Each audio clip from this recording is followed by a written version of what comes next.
Scott, we'll start with you. How can the MIGOP bridge the communication gap between the MIGOP and the county parties? There's an awful lot of things here. First of all, we've got to use every type of technology, from basic websites and social media to interactive Zooms to webinars, all sorts of things, and make them available on a regular basis, not just around election time, providing education, giving people an opportunity to get more information. Secondly, listening tours that are real listening tours and have real things to follow up on. And everybody knows I'm easy to get a hold of. On my card here, there's my personal cell phone number, there's my personal email. Those will all remain the same so that every delegate can reach directly to the chair. May take me a day or two to get back to based on volume, but I will get back with every idea. As I've mentioned to you, I'm a bridge builder by nature, and using bridges to rebuild that connective tissue with the party is imperative. Two great ways to do it is through education and outreach with the grassroots, also through communications. I'm really excited to roll out my plan to share with you. I've shared it with Speaker Gingrich. He's excited about it. He knows I can implement it successfully.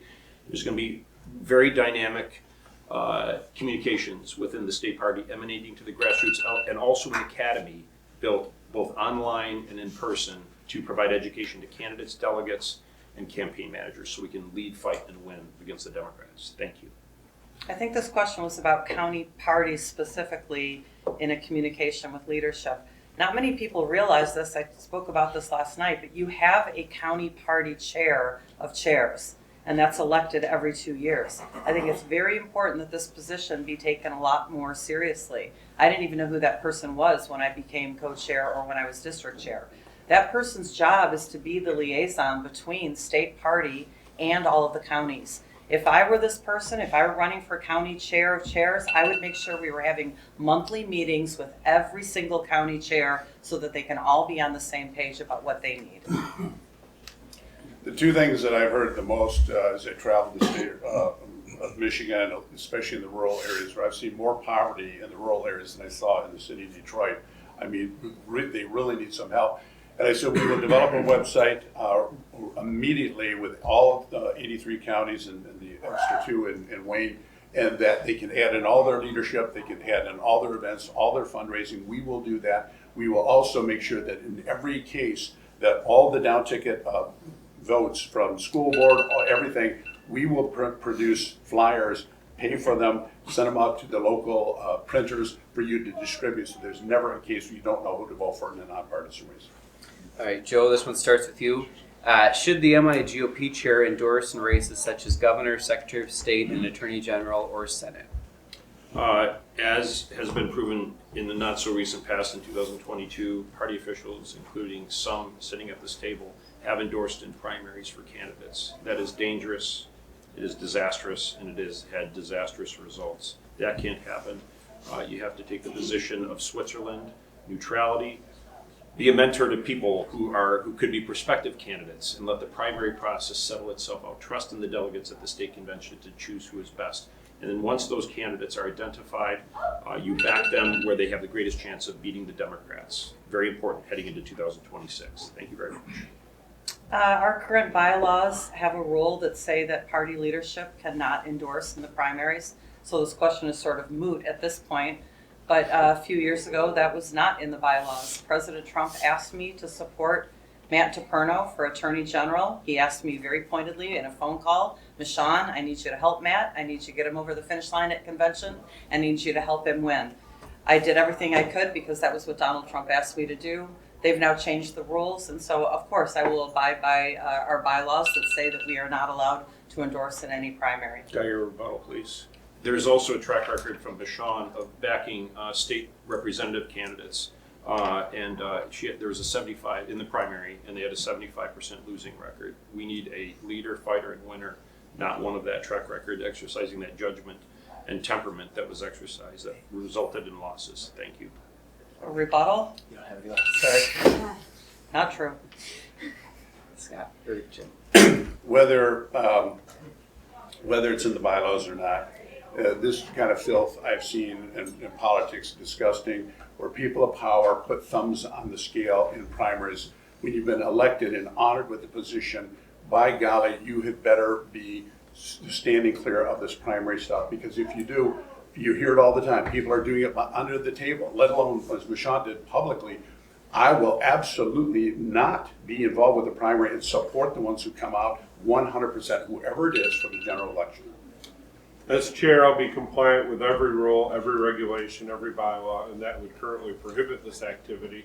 But I also am not a fan of doing that in general from the chair position. I think some of the other positions, particularly those that are compensated historically, that's fine. But the chair has no place publicly or privately leading either the delegates in the convention races or the public in the primary elections. And I would not do that as chair. Rebuttal? Yep. So to clarify, you have a problem with the chair because they get paid, but the co-chair or people like that who have been honored with that vote, you have no problem with them endorsing and involving in primaries. Yeah, there's a higher level of fiduciary responsibility for someone who's receiving a check from a donor versus someone who's volunteering their time. And Scott, you using one of your rebuttals for this, or? Oh yeah, sorry. Yep, no, just making sure. I've never had to use a rebuttal. You did today. It's a first. It's the first time I've been attacked or questioned. That wasn't an attack; it was a question. So, yeah, count me off for one. I guess my first one of the whole cycle. By the way, You still have 8 seconds. I still have 8 seconds. Yeah, I think if you're an elected vice chair and you're running around the state and you're not compensated by the party, you should have an opportunity to support candidates that you want. Certainly anybody who's receiving a check, staff or chair, that's not the case. Meshawn, we'll start with you. What does transparency of the MIGOP to its members look like to you in layman's terms? I would say our bylaws are our foundation of transparency. Also, probably just not closed door meetings. I think the chair should always be accountable to state committees, so any decision that, or any strong messaging or any resolution that the chair is considering needs to be put in front of the executive committee, if not the state committee, every time. So that, and also just transparency and being always available to people. I am answering questions all day long. I did it all night last night. I'm always going to be available from the delegate all the way up to district and county chairs. Could you repeat the question? I didn't hear. The question is, what does transparency of the MIGOP to its members look like to you in layman's terms? It's very simple. The number one thing I've heard is how many elections we lose because one guy drains the money, up to half the money, out of the state party. How many of you would donate money to a place where a guy getting sole source contract, no bid contract, stuffs half the money into his pocket? This has been going on for decade after decade. I would have absolute transparency. We will have competitive bidding for these positions, and we will make sure that nobody is receiving these hush money, friends and family, $7,000 a month payments. That will end day one. So you'd involve the state committee and the budget committee in particular on financial matters, but all the state committee on the matters of the party. They in turn would report to the delegates. The delegates would also have a higher level of access to things, from finances to campaign strategy and plans to what targeted seats we're going to really throw our weight behind. The sum of the parts is always better than one individual or small groups of individual. I've managed organizations like that for years and years and years, and I would manage the Michigan Republican Party like that successfully, both from a transparency standpoint and a results standpoint. Transparency and accountability is integral to any well-run operation. The Republican Party should be considered to be a business abiding by best business practices, market-based pricing, accountability, and one element that I have will roll out as a part of my plan in the coming days is that I will annually publish a chairman's report. So you, as the frontline fighters in the grassroots and the donors, mid, low, and high, will see where the money has come from and where it goes, so that we can be exemplified as good stewards of all that you do and all that have contributed. Thank you very much. Jim, this one starts with you. Did you make any money from the MIGOP last year? And if so, how much and for what? No, I don't know. I didn't get a penny. I know there's someone sitting here who did, who will tell you all the work she did for it, but we'll find out what was actually occurring in that almost $7,000 a month. No, I have not received anything. Yeah, I did. I did 2 mailings in a targeted state house race to try and win back the House at a lower level, if you will, so that I could get postage at a better rate and we could have an opportunity to get more mailings out. It was for House District 83 in Wyoming. I made probably $1,200, I'm thinking, for doing those 2 mailings that went to about 20,000 households. I'd have to check to give you an actual, accurate to the penny number, but should have been right around $1,200. I've never been a consultant to the party. I've never received, checks just to be on call or what have you. I have not. I have volunteered for President Trump at high level since 2016, and I was working for President Trump at a high level in this cycle. In the last 2.5 months, so in September, October, and 2 weeks in November, I was paid $7,000 a month to be an advisor to President Trump's campaign. I was paid for out of MIGOP funds, but that was pass-through money that came from the Trump campaign to pay for the entire Trump 47 staff. So I think that's what Jim is talking about. I was paid as an advisor, and I'm very proud of the work that we did. We won, so thank goodness he hired all these great people. Scott, we'll start with you. How do you propose to increase visibility to voters for down ballot races such as Supreme Court? You know, the Supreme Court is something I was involved in this last cycle, and I've been involved in historically, and this last cycle was very difficult. We need to look at when we can name our candidates, so when we can present them to the public. This time we had 5 candidates for 2 slots running at a convention literally 31 days before we had the absentee ballots going out. We had 0 runway, 0 opportunity for them to campaign together versus the Democrats who basically named their candidates with the support of the trial lawyers a full year out. We don't do that. We don't go top down, but we've got to find some solution where the grassroots can name their candidates and get behind them earlier. Should I have the honor of serving as your next chairman of the Michigan Republican Party, I will be a force of nature, a preternatural force, just like President Trump has been for the Republican Party, recreating what he did in 2024, expanding that footprint, expanding that tent. So it would take 2 things, the necessary resources in the party and really that force of a chairman to think creatively, get out there, communicate, elevate these people once they've cleared the primaries, and put them forth for the voters to consider. There is a host of opportunities before us. If you look at the 103rd in Traverse City as a potential district and the 35th special district, special election in the Senate district coming up in Midland Bay City and Saginaw. Thank you very much. I have no idea what he just answered. Can you say that question again? The question is, how do you propose to increase visibility for voters for down ballot races such as Supreme Court? Again, this has to go back to the rest of the party. If our party this cycle manages to raise $10 million, we're going to have a lot more resources for our down ballot. But when I was co-chair, I remember people being very angry. How come the party doesn't have enough money to give to our Secretary of State? How come the party doesn't have enough money for billboards for our judicial? The truth is, these candidates need to raise the money themselves. And the party should be there for messaging. And if we have enough money, it would be fantastic if we could, fund all of our school board candidates. But the truth is, candidates need to do the fundraising themselves. Joe, this one starts with you. Oh, sorry, Jim. So the reason that we lost those Supreme Court cases in a tsunami, a Trump tsunami, where we wiped them out everywhere else, is our Supreme Court candidates had about 300,000. They had about $3.5 million, and a lot of it is the money that got looted out of the party. We didn't have to fund them. In terms of an ongoing case of these down ballots, I will have all of these counties send us all of the non-down ballots.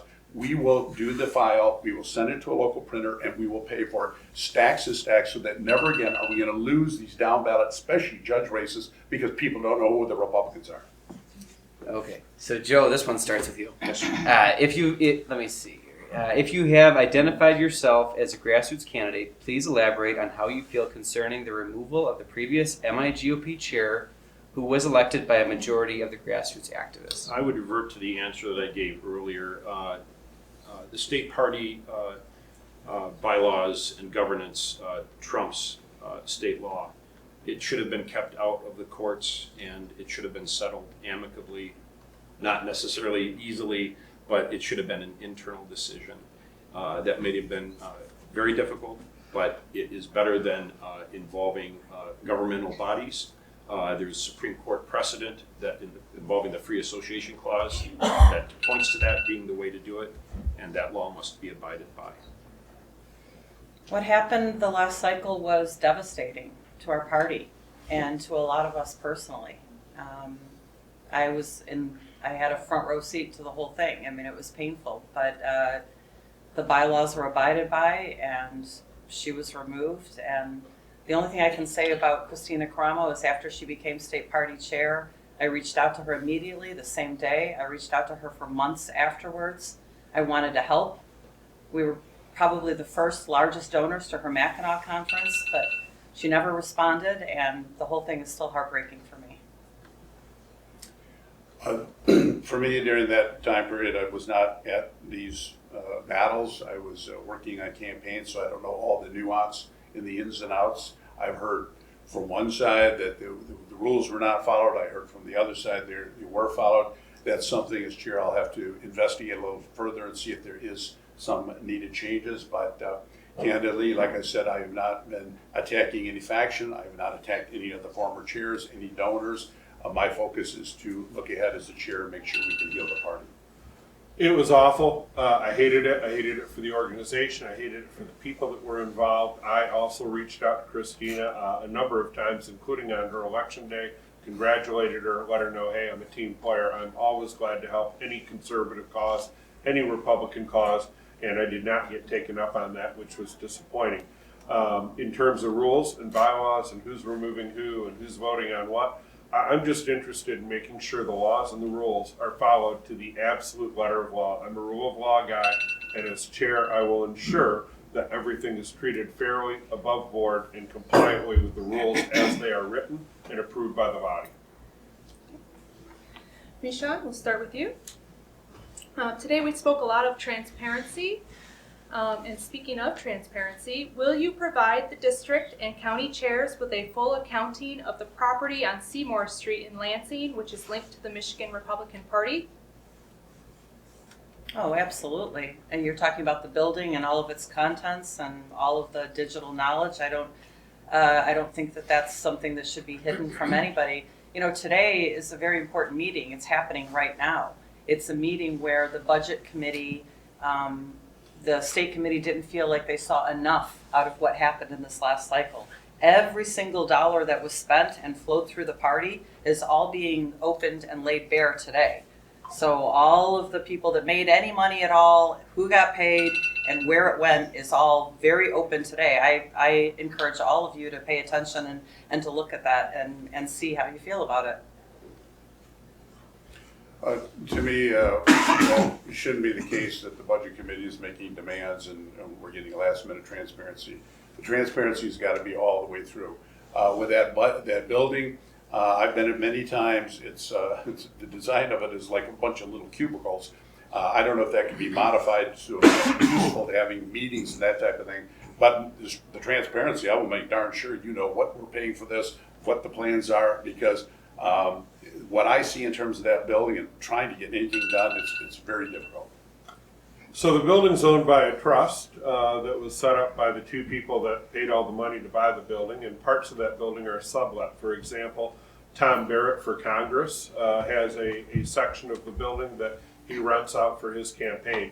As chair, I would have no authority over what Tom is doing in his section of the building. It'd be inappropriate and potentially not compliant for me to go in as a state level person and look at federal resources. So we're going to be real careful about that stuff. But in the parts that the Michigan Republican Party controls, absolutely, positively, 100% for sure. As I mentioned to you earlier, should I have the honor of your vote and become the next chairman of the Michigan Republican Party, transparency and accountability is my pledge to you. That will rule the day. Day one, I will set forth there with friends who are standing by, who are expert accountants, lawyers, and auditors who have gone through very complex situations to open up the shutters and let the sun shine in. That's what would happen. I will clean house very intentionally, very transparently, and as I mentioned to you in my plan, I will issue a chairman's report so you know what is what and where it has been traveling to and from. Thank you very much. So this is the last So, question. Can I use a rebuttal? Yep. It's not directed at anybody here, it's just a little more information. Part of the reason the building is sectioned that way is so we have the ability to have a federal candidate with federal dollars sectioned off so we can track it. And then next door on the other side of the wall, there may be a state house operation, or there may be a C4 organization that has rented that out. So there is some reason that this stuff is separated apart. It's legally, it's compliant. I don't want to get us in trouble. I'm sure none of you want us in trouble. So this is the last question, then we'll go into closing statements. You each get a minute for those. We'll start with Jim for this one. What processes will you initiate to protect the integrity of the executive party members' votes being properly accounted for during online votes? That's a good question. Repeat that again. What processes will you initiate to protect the integrity of the executive party members' votes being properly accounted for during online votes? Well, to the best degree possible for executive committee, I would try to have these done with paper and not online. I'd have to think about in the situations where we do and consult with IT experts to make sure that there was no hanky-panky going on with any online votes. Anything that is of substance needs to have an in-person meeting where there's no ambiguity and no a lack of clarity or transparency. However, there are a number of online systems that allow for very secure voting. I've used them in other organizations, and certainly our IT team and our state committee would take a look at that and see where it's appropriate. But again, on the heavy stuff, we need to be in person. I heard there was a state committee call recently that went till 3 a.m. and there were all sorts of confusion with who was voting for what and what the motions were. That happens when you've got 70, 80, 90 people all from different parts of the state all participating in an 8-hour meeting. So we're going to avoid that. What I think we should turn to, and it has been tried and true in other instances when ballot counting has existed, is that you have independent auditors, third-party auditors, let's say PricewaterhouseCoopers or so forth. They could be retained, independent experts that can look at the mechanism and track to ensure the integrity of the system. I think that's one way. I think we also should look at President Trump's idea that he's floating in terms of our national voting system that would involve paper, watermarks, assigned barcodes to ensure any of the ballot corruption that has happened in the past. Thank you very much. I think this question is directed about meetings maybe that happened with Credentials Committee where you have just a unanimous vote. I think that's the origin of this question. When I sat as co-chair, I made certain that anytime I had to participate in an executive vote, that my name was attributed to my vote. I did not like the idea that it was just the Credentials Committee unanimously decided this or opposed to this. I made sure that my name was attributed to how I voted, and I think that's what the executive committee should do, no matter what. All right, closing statements. We'll start with Scott. 1 minute. Thank you again very much for being here today and all of you watching online. I appreciate it. It is an extremely important task that we're jumping into. I will submit to you that as a candidate, I will work as absolutely hard as I can, singularly focused on the Michigan Republican Party to build an infrastructure in a compliant and transparent method so that we can be as successful as possible as an organization in 2026, capitalizing on President Trump's success, capitalizing on the things that he's shown us in terms of finding votes in non-traditional Republican areas, and importantly in doing that, building the party through inclusion and not through exclusion. Thank you again very much for all you do for the party. God bless, and I'll be around afterwards to answer any of your individual questions. Thank you for this forum, one of the more thorough and substantive forums we've had. I very much appreciate your leadership. I appreciate all of you gathering here. I present myself to you humbly. I'm a son of Michigan. I've been in the trenches since 1988. I have led, served, fought, and won in high-stakes battles on the state level and the federal level. Some are still ongoing, and we've won, and we're going to continue to win. I have the judgment, the temperament, and the character to serve as your next Republican Party chairman. I have a fundraising track record, I have a communications track record that will be in the toolbox, that will be necessary to have in the toolbox for the next chairman to serve you and the donors, the candidates, and the campaign managers to do one thing, as Reagan said in his Cold War admonition: we win and they lose. That is my single task at hand, to do so responsibly, and I will make you proud should I have your vote to serve as your next chairman of the Meshawn Republican Party. Thank you very much. Go ahead. I didn't even bring literature to this meeting. I stopped bringing literature a couple of meetings ago. I realized that you guys hold these flyers. We all say the same thing. None of us are horrible people. We all have good business experience. We all have some political experience. I think what sets me apart is I am the only person on this table that is not a political consultant. I'm not a political consultant, for the record. His entire life, Fake all of news. his, You are all, political. Fake news. everything that he has done has been making money in politics. I have a part-time senator who is going to run your party, which means his staff will run the party. It will not be the chair, because Jim's going to be over in the Senate building or in his office, not being able to collect funds from donors, not being able to make calls on behalf of the party, because you can't do that when you're in the Senate office building or in the Capitol. And Scott, who's a great guy, who has a ton of great clients that are going to need him this cycle, because he's a political consultant, and I'd hate for him to abandon his clients.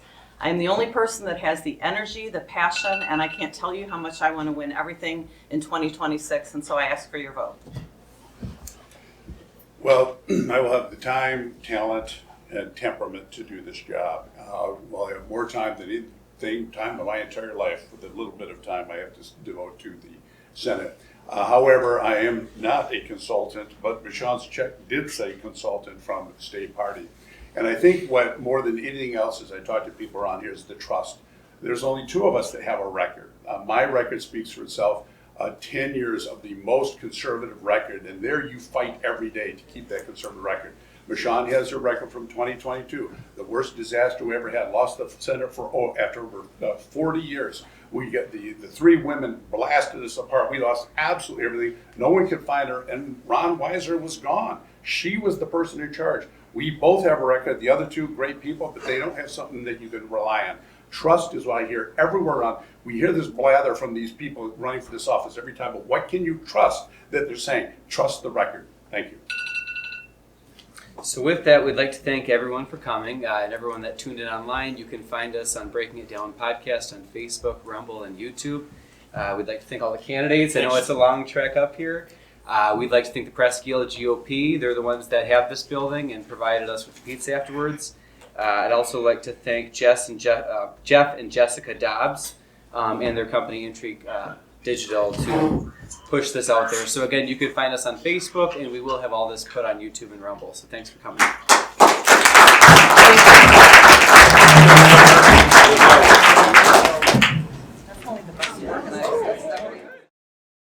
Hey there, everyone. Just wanted to remind you to stay in the loop. If you're watching us on Facebook and Rumble, be sure you hit that follow button.